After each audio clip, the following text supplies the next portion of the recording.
Se encuentra el compañero Nicolás Villanueva al aire, ¿puede ser? ¿Qué tal? Buen día. Hola Nicolás, ¿cómo estás? ¿Cómo va la vida? ¿Bien? Bien. La salud, ¿todo bien? Mira, la idea es sacarte al aire hoy porque hay un problema que es muy recurrente mientras nos apabullan todos los días con noticias de acuerdo sí o acuerdo no. Hoy vamos a hablar de mira, tengo dos textos de la UNI acá que son tuyos. El número 9 que vos te haces una pregunta por qué hay desempleo en la Argentina, y la otra que va de la mano, la pobreza en la Argentina. Efectivamente, sí. Queríamos hablar de esto, porque yo desde que tengo uso de razón, siempre ha habido pobres, pero en el último tiempo se han ido aumentando la cantidad de pobreza, sobre todo del 83 para acá. Y una de las consignas cuando arrancamos, quienes te habla tenía cierta esperanza en el 83 con la democracia, nos vamos dando cuenta que a 39 años de democracia, con la democracia ni se come, ni se educa, ni se vive, y sigue habiendo más pobres en la Argentina y desempleo en la Argentina. ¿Cómo se resolvería ese tema y cuáles serían las que sean posibles, no charaza, como dice Guzmán, que se puedan resolver estos problemas en la Argentina? Efectivamente, pobreza y desempleo son problemas que vienen del capitalismo. Es decir, estos problemas, ya en el corto plazo o en el largo plazo, lo que tenemos que de identificar son justamente las causas, ¿no? Y las causas son estrictamente el capitalismo. Por eso, cuando uno dice, bueno, con democracia, vamos a ver qué pasa, etcétera, etcétera, bueno, ya han pasado 40 años de democracia y en realidad aquí los problemas se agravan y no se resuelven. Por lo tanto, cuando hablamos de las causas de la pobreza y el desempleo, lo primero que tenemos que pensar es, acá son problemas del capitalismo, que obviamente tiene ciertas particularidades. El capitalismo argentino tiene sus particularidades, no podemos hablar de estos problemas a un nivel muy general. Por supuesto que a un nivel general uno podría decir, bueno, el capitalismo avanza en la productividad del trabajo, en líneas generales, ese aumento de la productividad del trabajo es una consecuencia propia de la competencia capitalista, es decir, todos los burgueses quieren obtener mayores ganancias, ¿y qué hacen? Bueno, aumentan la productividad del trabajo para bajar costos, por ejemplo, vender más productos en el mercado, y de ese modo, con el aumento de la productividad del trabajo, cada vez se requieren menos trabajadores sobre la base del aumento de la mecanización de las tareas, del aumento de la tecnología, etcétera, etcétera. Pero eso uno podría decir, bueno, eso es un nivel general, eso ocurre a nivel mundial en todos lados. ¿Qué pasa en la Argentina o cuáles son las particularidades del capitalismo en Argentina? La Argentina es un país chico, como país capitalista es un capitalismo chico, es decir, la cantidad de población argentina es reducida. No se puede pensar un mercado interno con una capacidad gigantesca que permita, digamos, obtener, una venta masiva de productos como puede ser, por ejemplo, China, que tiene 1.200 millones de habitantes. La Argentina es un país chico en ese sentido, pero además tiene otros problemas. Es un capitalismo cuyo sector productivo, el único sector productivo que ha dado la Argentina a lo largo de toda su historia es el sector agrario. El sector agrario no crea empleo, al contrario, expulsa trabajadores. En la medida en que se mecanizan tareas en el agro, tiende a expulsar trabajadores. Por eso, hoy en toda la zona rural argentina apenas se concentra el 5 o 6% de la población total. El resto es toda población urbanizada. Y además el capitalismo argentino es chico, es agrario y en su, desarrollo histórico llega tarde al mercado. ¿Qué significa que llega tarde al mercado? Y que cuando la Argentina empieza a competir como país capitalista en términos internacionales, ya hay países que hoy son los países, más desarrollados o los países que lideran, el ranking en el mercado mundial, ya esos países existían, ya habían invertido lo suficiente, tenían una tecnología mucho más elevada que los países que luego se van insertando, por lo tanto la Argentina no tiene nada que hacer con esos competidores, ¿sí? Entonces, todo el desarrollo industrial, todo eso que se llama la industria nacional argentina, o sea, todo ese desarrollo industrial del mercado interno, se desarrolla con ciertos mecanismos de compensación. ¿Y cuáles son esos mecanismos de compensación de la Argentina, del capitalismo argentino? El agro, es decir, toda la renta que obtiene del agro, y después de la década de 50, la deuda, el endeudamiento. La Argentina, como país capitalista, y la burguesía que acumula en la Argentina, no puede sobrevivir si no es por la vía de un aumento de la renta agraria, digamos, pero cuando eso se empieza a agotar, la burguesía no puede vivir de otra manera que no sea con deuda. O bien, ese es el tercer mecanismo, un ataque sistemático a las condiciones de vida de la clase obrera. Y ahí aparece el problema del desempleo, y ahí aparece el problema de la pobreza. Toda la caída salarial posterior a la década del 70 hasta la actualidad, que por supuesto no es lineal, sino que hay momentos de descenso abrupto, como el 82, el 89, el 2001, en realidad el 2002, o después del 2013, son momentos de descenso salarial. Y los aumentos salariales posteriores a la década del 70 nunca logran recomponer las tendencias previas. Es decir, el año más o menos 73, 74 se llega al momento más elevado del salario y posteriormente a eso nunca se logra recomponer. Por ejemplo, en el año 2020, el salario de los asalariados registrados estaba a la mitad de lo que del salario promedio del año 74. ¿Vos me estás diciendo que después de la década ganada jamás empardamos con la del 73? Jamás. Sí, jamás. Y eso denominado década ganada hay que tomarlo con pinzas, porque en realidad esa recomposición fue muy relativa. El empleo en negro aumentó, disminuyó del 2003 al 2010, pero hoy se encuentra en niveles del 40%. Es más, en el 2010, el momento de, el freno a esa tendencia a la disminución del empleo en negro, llegaba al 33%. En ese entonces eran 4 millones de asalariados. Hoy son 5 millones de asalariados que trabajan en negro, es decir, que no tienen aportes a la jubilación, que no tienen vacaciones pagas, no tienen ninguna posibilidad de licencia y por sobre todas las cosas no tienen ninguna posibilidad de discutir paritarias. O sea, esos 5 y pico no fue producto de 4 años de Macri solamente. No, ni remotamente. Eso es producto de toda la década kirchnerista, no logró resolver el problema del empleo en negro, al contrario, lo agravó. Pero si nos dijeron que no incluyeron, ¿cómo es la mano? Bueno, ahí está entre el relato y los hechos concretos, bueno, puede haber una distancia. Una gran distancia. Recuerdo cuando Kicillof decía que contar pobres era estigmatizarlos. Y de ese modo se tapó la contabilidad de la pobreza. Es decir, se escondió, se ocultó, más allá de la intervención del INDEC que hizo Moreno. Bueno, son todos mecanismos que evidentemente utiliza el personal político que representa los intereses de la burguesía para ocultar la realidad que en realidad, bueno, se ve más allá de las estadísticas oficiales y demás. Pregunta, desde la perspectiva de ustedes, ¿cómo se resolvería este tema? ¿Cómo para darle una solución? Yo los vengo siguiendo, ustedes están planteando una salida de un socialismo posible, como dicen algunos compañeros, Harari, Eduardo Sartelli, toman como referencia a Noruega o Corea del Sur para el 2030.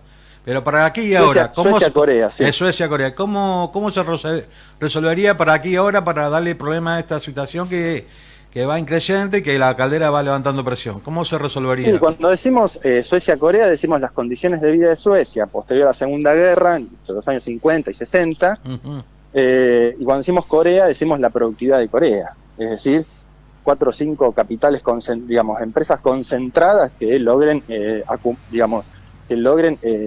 competir internacionalmente y que logran colocar productos en el mercado mundial para obtener divisas. Ahora, la pregunta es si eso la burguesía lo puede hacer, porque eso significaría un nivel de concentración y expropiación gigantesco. Me la dejaste picando en el centro. Eso significaría entonces, la burguesía suponete que argentina, se alinean ustedes. Básicamente una pyme en el mundo. ¿Puede hacer esa tarea? Y no sé, no la puede hacer, pero suponete que se alinearon los planetas y ustedes llegaron al gobierno, los votaron. Vamos a, total, señor, no cuesta nada y no le ponen impuestos por ahora. El 55% de los votos lo ganó Razón y Revolución. Y tenés este problema que vos estás diciendo, que tenés que empezar a tocar intereses grosos a estos pequeños planeros, como dice Sartelli. Hay que avanzar con la expropiación. Sí, pero ¿y? Si tenés reacción, ¿qué hace? ¿Cómo hacemos? En productos que sean colocados internacionalmente con una elevada composición orgánica, es decir, con elevada tecnología, que eso requiera, por ejemplo, una mano de obra calificada. Cuando vos necesitas realmente una mano de obra calificada, entonces le das importancia a la educación, cosa que en la Argentina no pasa, justamente porque acá no se requiere ningún tipo de mano de obra calificada, o el nicho de mano de obra calificada que se requiere es mínimo, razón por la cual, bueno, ahí tenés los problemas de la educación. La educación hoy en la Argentina está completamente degradada. ¿Por qué? Y bueno, porque no se requiere esa mano de obra calificada. Ahora, cuando vos, digamos, como país, pensás, planificás la economía y decís, bueno, vamos a colocar productos o a producir un producto que requiera de una alta tecnología y mano de obra calificada, bueno, ya ahí pensás toda la economía y toda la sociedad de otra manera. Nicolás, acuerdo con 150% lo que decís vos, pero acá, cuando vos planteás economía centralizada, cuando vos planteás expropiaciones, algunos sectores se te ponen de punta, y no hablemos de los medios de comunicación, van a decir que llegó el quema rojo a la Argentina. Esa expropiación que vos decís, no va a ser pacífica, va a ser dura y violenta, así que... Bueno, a ver, primero tengamos el problema y después lo resolvemos. Ese es como planteo, digamos... Pues, mirá lo que le pasó a Salvador Allende, ganó y lo tumbaron. Bueno, por eso, por no resolver eso. Esa es la cuestión de plantearse el problema, y en este caso plantearse una planificación. Aquí lo que no sucede, ni desde el punto de vista de la burguesía, ni desde el punto de vista de la izquierda trotskista, cuando digo burguesía, digo las representaciones yo soy trotskista y no soy burgués. El peronismo, el kirchnerismo, el menemismo, el macrismo, de la Rúa, la UCR, etcétera, etcétera. Sí. Ni el personal, ni la burguesía, ni la izquierda trotskista se están planteando problemas de este tipo. Es decir, bueno, ¿qué hacemos con la sociedad? Pensemos una sociedad a 10, 15, 20 años y de ese modo avancemos en qué tenemos que hacer. Lo primero que hay que plantearse es eso. Bueno, ¿qué queremos hacer? Después vemos todos los problemas que van a estar presentes, pero lo primero que tenemos que hacer es qué queremos hacer. Una pregunta sobre el desempleo. Nosotros en su momento como Sociedad Autónoma ya por el 2000, 2001 planteábamos la creación y la reducción de la jornada laboral. ¿Eso tendría vigencia en aquella hora como para dar respuesta inmediata a estas cuestiones? Sí, crear un cuarto turno sin reducción salarial. Digamos, sin duda, pueden ser, digamos, soluciones, digamos, transicionales o soluciones, digamos, específicas por las cuales se puede avanzar en soluciones momentáneas de problemas. Pero hay que pensar en el largo plazo también y en la planificación de la economía toda. Se puede avanzar con una reducción, digamos, de la jornada laboral, sin afectar el salario, pero muchas veces esas consignas por ahí, digamos, son más aplicables, entre comillas, en esos países con tecnología de punta, hiperdesarrollados, y no en economías más chicas como la Argentina. Ahora, desde ya que eso podría llegar a ser una solución inmediata, o mejor dicho, una solución tentativa en el corto plazo. Pero no podemos quedarnos con eso solo. No digo que sea esto solo. No, igual yo entiendo lo que vos decís. Digo, o bien para la pobreza un subsidio único al desempleo o a la familia desocupada. Hoy existe una atomización de subsidios y planes que encima se encuentran a niveles bajísimos, es decir, que no le permite a la población resolver los problemas inmediatos de pobreza, de indigencia, de consumo de lo más elemental, etcétera, etcétera. Bueno, contra eso también y uno podría decir, bueno, un subsidio único al desempleo puede ser una medida coyuntural para empezar a resolver estos problemas. Sí, en Argentina arrancó en el 2001 para dar respuesta a la crisis del 2001 el plan Trabajar y quedó como un genial para un cáncer, pero bueno, ahí estamos todavía con esas cosas. Efectivamente. Así que bueno, estuve leyendo estos textos, están muy interesantes, tendrían que ser de más difusión. Por eso te sacamos al aire, porque más allá de las quejas, nosotros creemos de la Sociedad Autónoma que debe haber propuestas, acordamos con lo que vos estás diciendo. Ahora hay que buscar quién se hace cargo.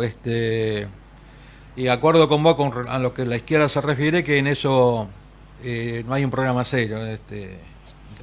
Lo digo con cierta vergüenza, no hay un programa serio, no alcanza con decir no pago la deuda externa. Jorge, ¿alguna pregunta?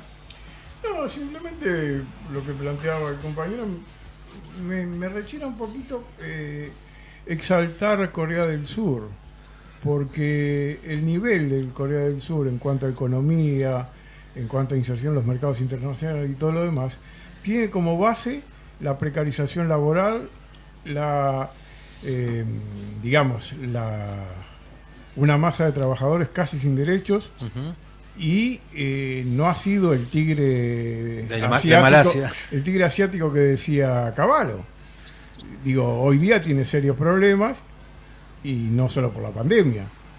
En el caso de Suecia, el modelo coreano en cuanto a las condiciones de vida efectivamente es ese. Por eso nosotros decimos condiciones de vida de Suecia, productividad de Corea. ¿Y por qué incluís Corea? Y bueno, por eso digo, productividad de Corea en base a la explotación del trabajador. Justamente, la productividad del trabajo en cuanto a capacidad de producir mercancías con elevada tecnología a una productividad enorme, pero con condiciones de vida suecas, es decir, con todos los derechos, con salarios elevados, con todas las condiciones mínimas garantizadas, como fue ese proceso o ese periodo sueco posterior a la Segunda Guerra Mundial. Claro, pero ahí entonces, es decir, es una especie de oxímoron perfecto, porque si le pones todo eso a Corea del Sur, chao milagro económico. Es que justamente el milagro en Corea es la superexplotación del trabajo en condiciones paupérrimas. Eso es lo que propone cierto sector de la burguesía, por ejemplo, cuando dicen hay que seguir el modelo coreano. Nosotros no decimos eso. Nosotros decimos la productividad de Corea con las condiciones de vida en Suecia. Pero por eso te digo, imposible tener la productividad obviamente de Corea. Se puede hacer en las condiciones de la Argentina. La pregunta que hay que hacerse es si eso lo puede hacer la burguesía y el personal político que nos ha gobernado hasta ahora. ¿Y qué te hace pensar que sí? No lo puede hacer. Ni lo quiere hacer. Además, el capitalismo efectivamente argentino, no lo puede hacer y probablemente no lo quiere hacer. Por lo tanto, no lo va a querer hacer. No lo va a querer hacer. No hay que generar expectativa que lo quiera hacer. Es que el capitalismo argentino no es ni siquiera el salvaje capitalismo financiero, es un capitalismo prebendario. Cuando hace algún negocio, la burguesía argentina, primero se asegura o exención impositiva o préstamos blandos, se asegura las condiciones, entonces después sí te hablan de inversión. Así cualquiera. Digamos, la economía argentina funciona otra vez con las prebendas. Sectores, o sea, los sectores más productivos es el agro, pampeano, la producción de soja, cereales, en cuanto a empresas, Arcor, Techin, las aceiteras, no mucho más. Esos son los capitales que realmente logran competir internacionalmente. El resto de la economía está completamente subsidiada, es una burguesía planera que recibe todos los subsidios del Estado y que de otra manera no puede subsistir. Y eso se observa para retomar el principio de la entrevista, en el crecimiento gigantesco de la pobreza, en el aumento sistemático del desempleo, en el aumento sistemático del empleo en negro, en la caída salarial histórica de los asalariados y los obreros argentinos. Razón por la cual nosotros proponemos justamente eso, pensar una sociedad a 10, 15, 20 años para resolver los problemas del conjunto de la sociedad y obviamente de la clase obrera. ¿Le paso una última pregunta, Nicolás? Sí. Es muy común, acá en estos dos libros lo he leído, que le peguen al trotskismo en general, y generalmente son duros en los planteos que dicen que somos reformistas, sindicaleros y demás. Ustedes, cuando se plantean el modelo de Suecia, ¿eso no es reformismo, no es ir a la socialdemocracia? No, porque otra vez, lo primero que tenemos que hacer es pensar en la sociedad que queremos para resolver los problemas. Y si eso presupone una experiencia histórica, como fue Suecia, posterior a la Segunda Guerra, donde se obtuvieron las mejoras en las condiciones de vida que se obtuvieron,